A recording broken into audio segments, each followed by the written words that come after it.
سلام. جيبي جوج خوخات واجي نوريك تعدلي واحد الكيكه اللي كتجي رائعه بالمذاق ديال الكراميل. تبعوا معايا المقادير وطريقه التحضير.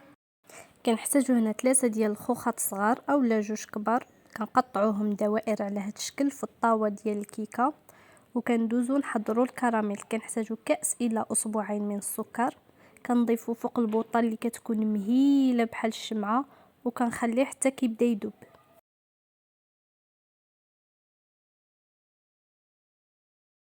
كنبقى نحركو بشي معلقه ديال اللوح، من بعد كيذوب معايا السكر وكيرجع كراميل. في هذا الاثناء كنضيف عليه 3 ديال المعالق ديال الماء. ملي غتضيفوا له الماء غتشوفوه بلي تحجر واحد شويه، ولكن ديك الساعه كيذوب.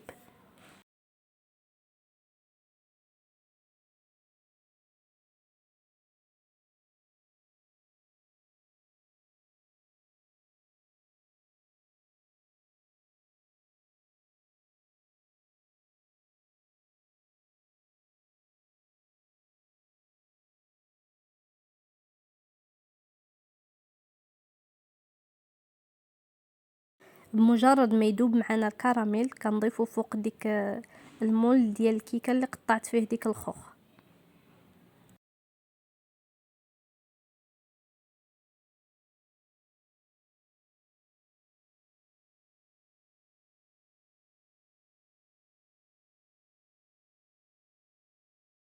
من بعد ما فرغت الكراميل فوق الخوخ، دابا ندوزو لطريقه تحضير الكيكه. كنحتاجو جوج بيضات بدرجه حراره المطبخ،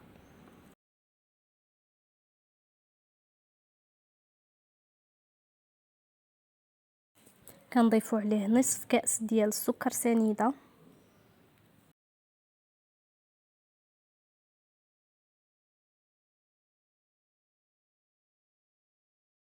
ونضيف ايضا نصف كاس ديال الزيت النباتيه بالتدريج.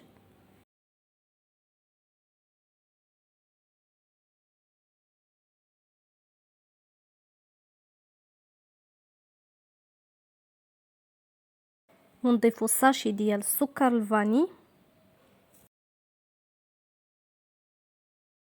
وعندي ايضا نصف كاس ديال الماء، كنضيف له نصف ليمونه معصوره.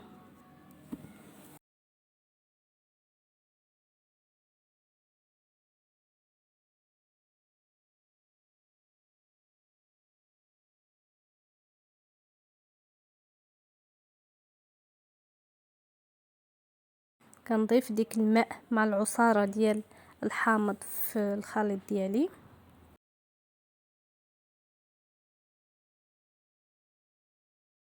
ونضيف ايضا واحد فلون كراميل.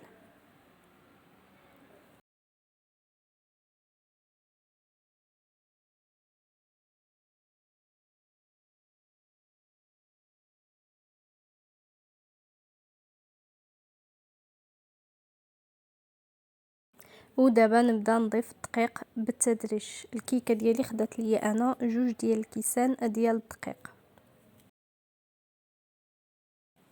ضيفت الكأس الاول، غربلته ودخلته في الخليط،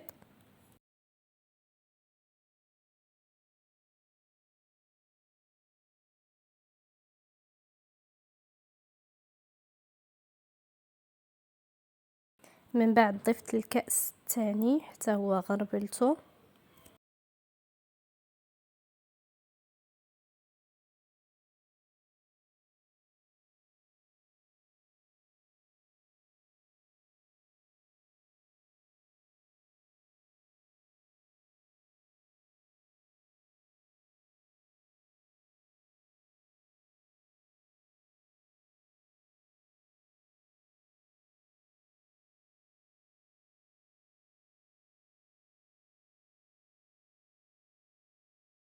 واخر حاجه كنضيفها هي الساشي ديال الخميره من فئه 8 ديال الغرام.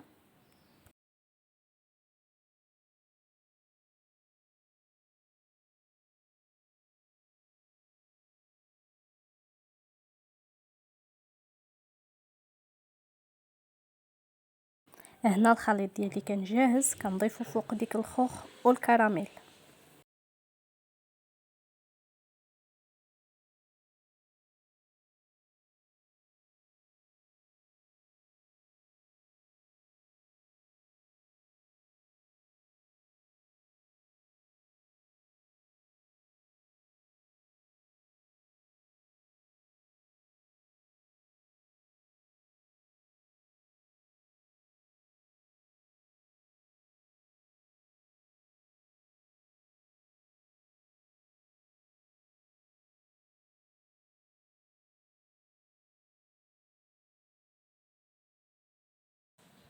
كنعمل المول ديالي فوق المقله الثقيله وكندخلها الفران مده 30 دقيقه كتكون طابت. هيا من بعد ما طابت لي كنطيبها من التحت عاد باش كنشعلها من الفوق.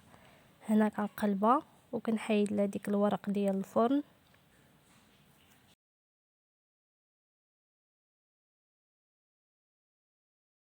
هنا كنقطع معكم الكيكه، الصراحه كتجي فتيه بزاف ولذيذه ما تشبعوش منها.